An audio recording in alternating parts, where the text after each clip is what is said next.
Hey everybody, welcome. Thank you for listening to this episode of Marriage Therapy Radio. My name is Zach Brittle. I'm here with Laura Heck. If you're new to the podcast, this is a good one because we started out thinking we knew what we were talking about, or at least I did, and we didn't. So we talked about something totally different. So you get to know a little bit of how our brains work and how we adapt when things go awry. There are lots of very cool takeaways that sort of snuck up on me as I was having this chat with Laura, which again starts out not that great, but I think we end up in the right spot. This is a very cool conversation. Stick around. Woof, Zach. Right on, right? Can we just talk about the flawed human being that Zach is right now? Yeah, that's fine. I suppose so. So remember that one time, Zach, when I called you out and I said, hey, you're being such a butthead and I have some beef that I need to talk to you about. Yes. I would like to call out the beef. Now, first of all, I'd like to show up on this episode as being a really great business partner and friend. You are. Can we have that be the takeaway from today? We can make the theme of the episode today be how great you are. Thank you. I mean, I try to weave that into every episode, but that's just going to be, if we could make that the title, Jason, I'd appreciate that. Yeah. Okay. Can I give a little context? Sure. All right. I said, Zach, I'd like to do this in real time because what just happened, I think, is a real learning moment for our listeners. So it's weird for them, right? Because we're not married. No. But, we are partners. We rely on each other sometimes the same way that married people would. Yeah. So there's principles here that hold up, but there's also exit ramps that most married couples don't have. That should be. Yeah, I get to I only see you in reality. I get to hang up and be like, done. Bye. Done with Laura. I'll see you in 7 days. Yeah. We see each other for 1 hour every week, virtually. But so here's what happened. Zach sends me a text message. Did I miss something? Did I miss a memo? Did I miss a memo? And I'm like, what do you? This is what it sounded like coming from me. Did I miss a memo? That was texting. Okay. All right. Not, hey, did I miss a memo? There was some snarkiness. Definitely 100%. It was the first one. Okay. Yeah. And so I just respond back and I'm like, no, what's going on? We're supposed to be recording a podcast and I have not seen my invitation to join the link. I didn't do the regular thing that I always do, which is send you the thing that we need and then we meet here. Okay. Yes. Okay. So anyway, he said, aren't we supposed to have that big interview that we're supposed to do? And right at this very moment, and I said, fuck. Yeah. I went apoplectic internally. I actually don't know what that word means. Apoplectic. It means irate. It means I was about to throw something across the house. You hit 60 real fast. And I actually went, Jesus. And I wrote the word Jesus, but it wasn't like, Jesus, help me right now. It wasn't Jesus, like, Jesus, take the wheel. It was more like, Jesus, effing C, that was, I was like, you got to be kidding me, Laura. Like, this is not no, one you that said we mess that. up. So I immediately called because now I was worried that we were supposed to be on an interview with someone that we both really respect. And it would be a major, major mess up if we missed the interview, which you had thought we had done. Yeah, 100%. Okay. I was like, it's today. Yep. So, I read all the stuff. I did all the things. I was like, I had my questions ready. I was ready. I was prepped. So at this point, we had exchanged a number of 4 text messages back and forth. And one of them was me cursing, and another one was you using the Lord's name in vain. So praising Jesus. So now you know where we're at, and I call you. And can you just describe how you showed up at 9 o'clock in the morning after not speaking to me? I said, hello. And you said, I don't think this is today. And I said, why not? Yes. Just like that. I mean, Laura, this was your thing. You were in charge of this. What this is not doesn't make any sense. I cannot believe, And then you were like, and then. Okay. And then, so this is, he teed me up. I'm still hot. You're still hot? This was like a half hour ago, by the way. So, but I'm still sweating. Yeah. Okay. So he came at me pretty hot. And this is a side of Zach that I don't see very often, but it's a true story. Side of Zach that I don't see very often. But I do know it's present. I mean, you've described interactions in your household and I've seen parts of this because we've been, partners for a long time now. And my response is I showed up as my best self. This is why this episode is called Why Laura Heck is an Amazing Partner.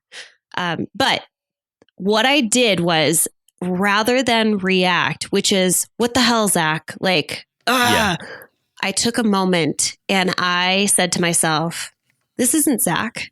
This isn't, something has hijacked my buddy, my partner, my clear-headed, logical man that I know, and your leader, and has replaced him with a turd. A really angry turd. So I said to myself, this isn't Zach. And then I pulled up any information in my head that would have given me a little bit of context as to where you're coming from, because this response that I was getting didn't make sense to me. So I didn't respond. I didn't react. And I just sort of thought, what do I know about what's going on? And I knew it.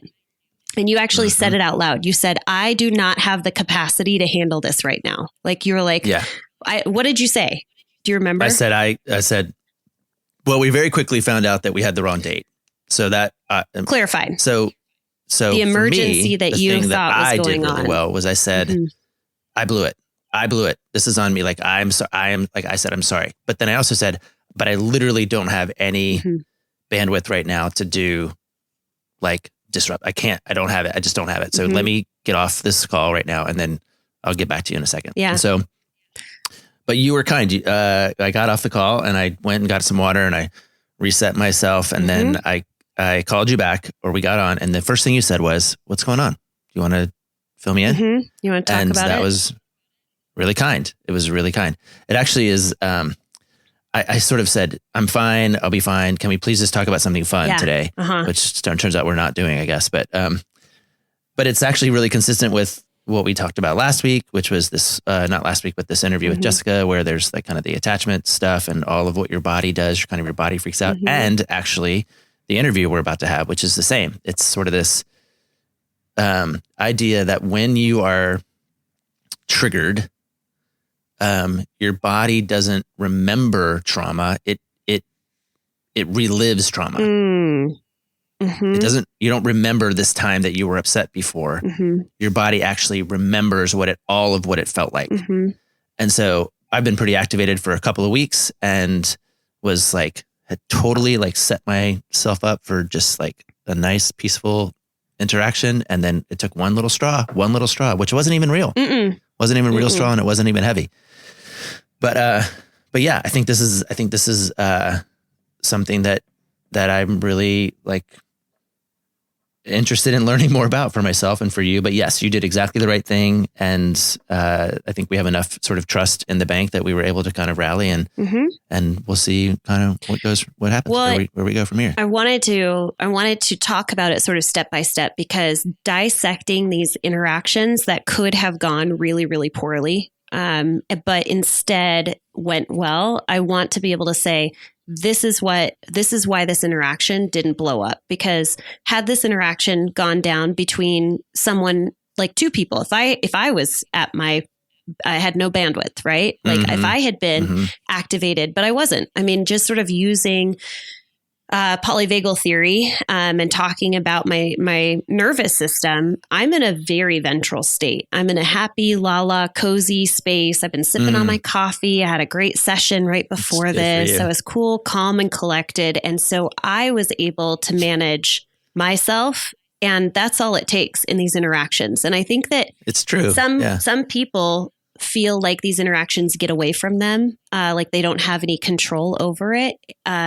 But the reality is, like, you can have one partner be totally flipping out and, responding in a really unsafe way. Like, you were just super sympathetic, right? Like, came at me like a pterodactyl. But it only takes one person to change that situation, that dynamic, based on how you respond. And the reason why I was able to respond that way is because I'm not activated. You're doing all right. I'm in a space of just hearing you and going, hey, that's weird. Yeah. Why are you responding like this to me? That's so strange. It also reminds me of like the teacher in the classroom who, when the class is rowdy, when she gets louder, they get louder. Yeah. But if she's like, or if he's like, hey, you guys, it's time to turn to page 86 and we're going to start to do the thing. Then they're like, wait, what's happening? And it sort of, brings them down, begins to create a new kind of energy. I don't know what lesson is here for people. But I have some lessons. Okay. I'm just warming up here. All right. Okay. So, the piece I didn't want to skip over is the moment where I said, hey, like, do you want to continue to do you want to record a podcast right now? Or do you want to take a moment? Which was the invitation of, have you totally lost it? Like, are you emotionally flooded? Do you think that you can gather yourself? And I think that offering is great when it comes from a partner of like generosity, of just recognizing like something's going on. It might take you 20 minutes or so to kind of like chill, calm down, get to a space where you feel a little more level-headed. And I think that it's important that you question that for yourself. And you did. You're like, no, we need to record. Let's do this. But I will take a couple minutes to myself. Yeah. And I thought that was really important that you said, I need to go away. So we turned, cameras off and we, got off the phone and we went our separate ways. What did you do during that time? I got some water. I stopped hurrying because I was part of my morning was I had this commitment, a half an hour away. No, I had an 8. So we started at 9. I had to be somewhere at 8:30 and that place was 25 minutes away from here. So you're already stressing. So I was like hurrying and running and like, waited and how do I get this right? And so I just slowed down, took a bunch of deep breaths, got my water, got over myself a little bit. Cause I think that's the other thing, right? It's when people dig in, and they go into this. I was talking to a client yesterday, actually, and talking a little bit about what happens when we get escalated and how we go to some very protective measures, which often look very childish or adolescent, right? And I was like, imagine, I said, how many kids do you have? She goes 3. I go, how old are they? She's like 9, 7, and 5. And I was like, okay, imagine that your house is on fire and you like needed to get away from your house as fast as possible. And you run out of the house and you look at the 7-year-old like, you drive, like put them in charge. Yeah, like it's not fair. It's not kind. It's not okay. So I think I was like in my sort of, 7, 14, 12-year-old, whatever brain, or maybe even my last week brain. And I said, I need to drive. Zach needs to, like, you grown up needs to drive here. So, so I just kind of slowed down and did my thing. And, I think that's going to be different for everybody. Of course, this gal that I was talking to yesterday in my office, she has different skills that she uses or taps into when she's going into some of those more, impulsive places. So, I think part of wisdom is figuring out, what those things are for you. Yeah. Yeah. Well,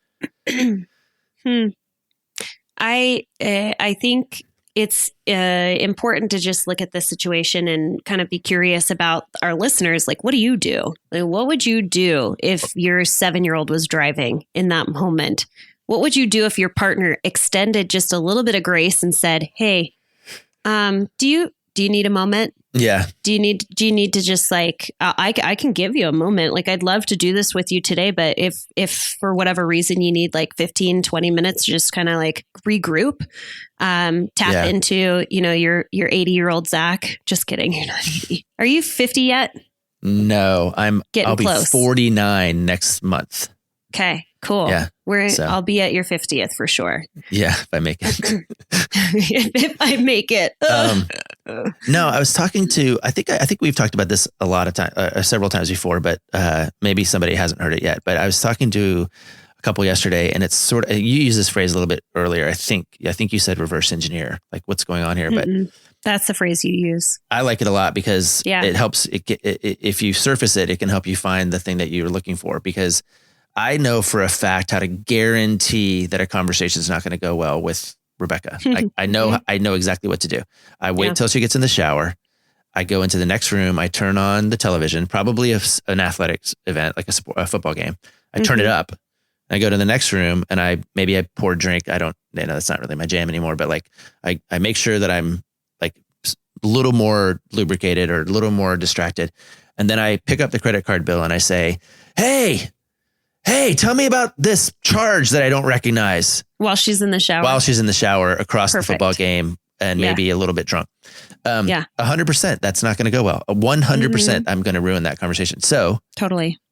How do you reverse engineer it? Right. And so I had this conversation with a couple yesterday and I said, hey, do you know how to guarantee the conversation's not going to go well? And it was fun because they went for it. Like they started describing it and I go, cool, awesome. Now, what's the opposite? Let's go step by step. In my case, it's, hey, when you get out of the shower, can I ask you a couple questions about this latest credit card bill?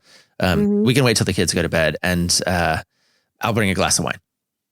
Okay. Take 10 minutes. Great. Would that be cool? Yeah. She goes, yeah, totally. Thank you so much. And then we go and we figure it out and it turns out, it's no big deal. It's actually today, it's actually my fault. I actually made this unknown $500 charge to, some subscription that I have to some, nice. Oh my gosh, I got to go cancel that or whatever. But yeah, it takes slowing down. But I think to your question to our listeners is exactly that. If you could guarantee it was going to go poorly, right? What's the opposite? Yeah. You know how I would have guaranteed this conversation would have gone really poorly between the two of us? Like you show up as you normally did, but like, how do I guarantee that I would have shown up as my, like my 12-year-old self or my punk 13-year-old or something? Yeah. I would have guaranteed, like I would have been hungry because I get hangry. Okay. So I would have like maybe starved myself this morning and not had breakfast, no coffee, no sleep. And I think what I probably would have done is I would have counterattacked and blamed you. I would have just said because I think what you said was, Laura, this is your responsibility. Yeah. And everything inside of me wanted to be like, whoa. You're pointing out my, you're picking on me. I was going straight for the jugular. And you know what's weird is I knew it. I knew it at the time. I knew that I was taking a chance at finally blowing my top and saying something that I have chosen in the past to say differently, and because again, we're not married and you don't owe me anything technically. And there's not a lot of stakes and you could very easily just say, fuck off and hang up and go away. That could be a thing that happens. But so there is a little bit of a dance, but I knew it today. I knew that I was saying the thing that was going to, trigger is the right word, but that was going to elicit or could at least elicit a powerful response. Reaction or shame response even, right? I think I was trying to shame you, which I don't think I had words for a half hour ago, but I'm kind of when you just said that, I was like, oh, I knew exactly what I was doing. Well, why was I doing that? In part is because, part of my low bandwidth right now is I have a lot of, I don't know if shame is the right word, but I have a lot of insecurity about a lot of things right now related to the people in my life. And I didn't need one more. I needed to feel secure. I needed to feel competent. I needed to feel I had you. You needed to feel like I had you. I needed to feel like I'm not the fuck up here. Oh, right. Because I'm wondering about that with this one kid. I'm wondering about that with my wife. I'm wondering about that with my job. I'm wondering about with this other thing that's happening with my other kid. I'm wondering about that with my, whatever. We just crossed Mother's Day. And so I've got all kinds of wrapped up, did I do that right stuff? And so it's I'm just sort of thinking about it. And I feel a little bit at a disadvantage because of course this is my job, right? I get to think about this stuff all the time. For the layperson or a person who's just sort of kind of muddling through or trying to make its way, or they've stumbled upon Marriage Therapy Radio one day, it's not something that you should expect to be able to do quickly or well. But it is something that you ought to call a priority. I don't remember if we talked about this last time or not. This has been on my mind a lot. The Eisenhower matrix about importance versus urgency. So yes, we have matrices. Well, quadrants, right? Quadrants have plus, minus, all this other stuff. And the Eisenhower matrix is about, looking at your to-do list and trying to figure out where it falls on the matrix relative to how important is it and how urgent is it.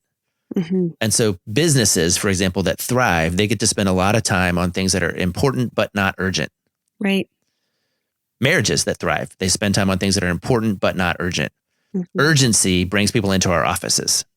Urgency sends people to a self-help book. Urgency sends them to a podcast. And sometimes it's really hard because you do have to do the important thing, the urgent thing, especially if it's important. Yeah. If the urgent thing is not important, it's annoying, but it's like, I got to do this thing. Some people, a lot of people, me sometimes will procrastinate. Those are not important, not urgent things. Right. So why my brain went here is because the becoming attuned to what you're feeling and why you're feeling it and what's going on. That's the important, not urgent work. That when you come to the urgent thing, which was this 9 o'clock meeting that we had to do, yeah, you can maybe tap into the part that you've done before, which is to go, wait a second. Laura tapped into, wait a second. This feels important. This feels or rather, what's the important, not urgent thing is. And then sometimes that's, how are you? What's going on? It's not, in some cases, maybe even if I was in enough, distress, it was, let's not do the meeting today. Let's just cancel with this guy and do something else. Like that can be fine too. Yeah. So I don't know, dude. Like it's, it's complicated. Yeah.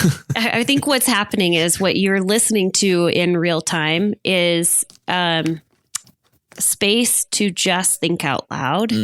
And I think you came to something really important that was good for me to hear, which was, Laura, this wasn't about you. Yeah. It was really frustrating. It would have been really frustrating had we missed this meeting, but it was a misunderstanding and we didn't miss the meeting.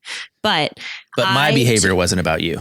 Your behavior was not about me. Yeah. And because we have such a history of trust built up and good feelings toward one another, and I know you, I know what's going on. I'm staying connected to your life. Yeah.